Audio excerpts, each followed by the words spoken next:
Assalamualaikum my YouTube family. This is Adi Bukhari. Welcome to my YouTube channel. Today I'm gonna share with you something from a personal experience. बहुत से लोगों ने request की थी कि इस बारे में भी टॉपिक होना चाहिए, इस बारे में बात होनी चाहिए। तो इतने रिक्वेस्ट के बाद मैंने डिसाइड किया है कि इस बारे में बात कर ही लेते हैं। तो आज मैं आपको जो टिप्स बताऊंगी, जो मैं आपको बातें बताऊंगी, अगर आप उनको फॉलो करते हैं, ठीक तरीके से फॉलो करते हैं, तो मैं गारंटी देती हूँ कि सिचुएशंस आपके हाथ में होंगी। लेकिन टॉपिक पर जाने से पहले मेरी आपसे रिक्वेस्ट है कि मेरे चैनल को सब्सक्राइब कर लें। जो लोग मेरी वीडियोस देखते हैं लेकिन अभी तक सब्सक्राइब नहीं किया, तो उनसे रिक्वेस्ट है कि वो मेरे चैनल को सब्सक्राइब कर लें। और मुझे आपके फीडबैक का हमेशा से इंतजार रहता है। कमेंट सेक्शन में लाजमी बताया करें कि आप किस टॉपिक के बारे में वीडियो बनवाना चाहते हैं या किस टॉपिक के बारे में आप डिस्कस करना चाहते हैं। तो जी चलते हैं टॉपिक की तरफ। तो जी आज का मेरा टॉपिक है how to deal with toxic people. Toxic person से कैसे डील किया जाए। इससे पहले मैं आपको बताऊंगी कि टॉक्सिक पर्सन होता क्या है और आपको कैसे आइडेंटिफाई करना है कि आप एक टॉक्सिक पर्सन के साथ रह रहे हैं कि आप उसके साथ ज़्यादा से ज़्यादा टाइम स्पेंड कर रहे हैं।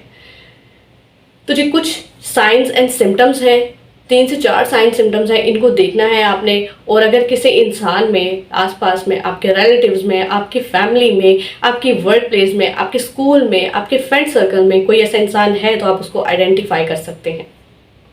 तो सबसे पहला साइन ये है कि टॉक्सिक पर्सन हमेशा से आपकी फिजिकल अपीयरेंस के बारे में नेगेटिव वर्ड्स बोलेगा, आपको डिसरिस्पेक्ट करने की कोशिश करेगा।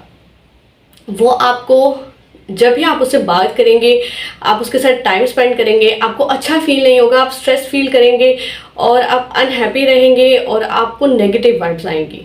सेकेंड सिम्टम ये है कि टॉक्सिक पर्सन कभी भी अपनी गलती को कबूल नहीं करेगा।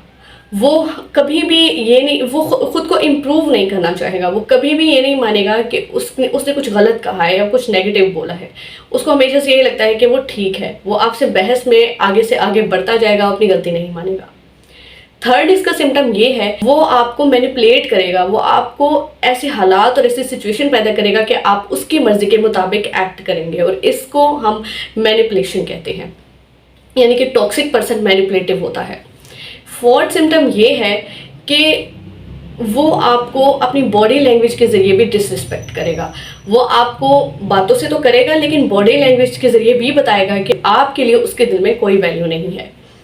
फिफ्थ सिम्टम ये है कि टॉक्सिक पर्सन को सिर्फ और सिर्फ अपनी फीलिंग्स की परवाह होती है। वो सामने वाले की फीलिंग्स की परवाह नहीं करते। अगर वो किसी के साथ अच्छा सलूक कर भी रहे होते हैं तो उनके पीछे उनका मकसद होता है, और वो मकसद पूरा हो जाता है, वो दोबारा से अपने पहले वाली हालत में आ जाते हैं, जैसे कि उनकी पर्सनैलिटी होती है, उनकी शख्सियत होती है। ये कुछ साइंस है जो आप याद रखिएगा और देखिएगा कि आपके आसपास किन लोगों में इस तरह के सिम्टम्स हैं, तो आप आइडेंटिफाई ईजिली कर सकते हैं कि आप एक टॉक्सिक पर्सन से बात कर रहे हैं। तो अब चलते हैं मसले के हल की तरफ कि टॉक्सिक पर्सन से डील कैसे करना है, इससे किस तरह से आप बच सकते हैं, अपनी वेलबींग को कैसे आप बेटर कर सकते हैं। अगर बीमारी के बारे में पता चल जाए तो उसका इलाज उसी वक्त से होना शुरू हो जाता है। सेम इसी तरह से अगर आपको टॉक्सिक पर्सन के बारे में पता चल जाएगा तो आप फ़ौरन से अपने लिए कुछ बेटर स्टेप्स ले सकते हैं। तो जो ये टॉक्सिक पर्सन से डील करने के लिए सबसे पहले आपने इस चीज़ का ख्याल रखना है कि आपने बाउंड्रीज सेट करनी है। देखिए ये बात तो मानने वाली है कि बहन भाइयों में भी बाउंड्रीज होनी चाहिए,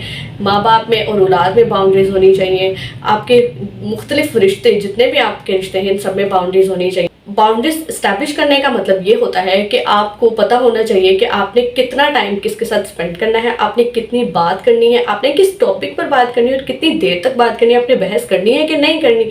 तो आप इस तरह से अपनी बाउंड्री सेट कर सकते हैं। सेकंड सबसे इम्पॉर्टेंट स्टेप है कि आपने कम से कम वक्त उस इंसान के साथ गुजारना है, कम से कम बात करनी है। अपनी बातचीत को बहुत टू द पॉइंट रखें, ज़्यादा बात ना करें, अपने गोल्स को शेयर मत करें, और आप क्या करने वाले हैं, आपके मकासद क्या है, ज़्यादा बात ना करें। क्योंकि जितनी आप ज़्यादा बात करेंगे उतना ही उनकी नज़रों में रहेंगे, और वो आपसे, क्योंकि उनकी पर्सनैलिटी का हिस्सा है कि उन्होंने जब बोलना है उन्होंने नेगेटिव ही बोलना है, तो आप उस नेगेटिविटी का शिकार हो जाएंगे और वो नेगेटिविटी आप पर बुरा असर डालेगी। थर्ड टिप ये है कि आपने खुद पर तवज्जो देनी है, अपने गोल सेट करने हैं, अपने गोल्स पर तवज्जो देनी है। आप अपनी हॉबीज़ देखें, आपको क्या करना अच्छा लगता है, एक्टिविटीज़ प्लान करें, उन एक्टिविटीज़ में टाइम स्पेंड करें, ना कि टॉक्सिक पर्सन की टो में लगे रहें। उनकी लाइफ में क्या चल रहा है आपको बिल्कुल परवाह नहीं होनी चाहिए। आपको सिर्फ इस चीज़ की परवाह होनी चाहिए कि आपकी लाइफ में क्या चल रहा है। आपको आगे क्या करना है, आप खुद को अगले साल क्या देखते हैं या 5 साल बाद आप खुद को किस पोजीशन पे देखते हैं, आप उस पर वर्क करना शुरू करते हैं। ये थी कुछ अहम टिप्स, बहुत आसान है, ज़्यादा मुश्किल नहीं है, थोड़ी सी आपको मेहनत करनी है, दिमाग को खुद को समझाना है, अपने दिमाग को समझाना है, कोशिश किया करें कि आपने माइंड को कंट्रोल करना है, माइंड आपको कंट्रोल ना करे। तो टॉक्सिक पर्सन से डील करना कोई इतनी मुश्किल बात नहीं है, सिर्फ ये 3-4 टिप्स पर अमल करें, इंशाल्लाह बहुत जल्दी सब कुछ आपके कंट्रोल में होगा। तो आज के लिए इतना ही, नेक्स्ट टाइम इंशाल्लाह इसी तरह की इंटरेस्टिंग वीडियो के साथ फिर से हाजिर होंगी। अपनी होस्ट को इजाज़त दीजिए, अल्लाह हाफिज़।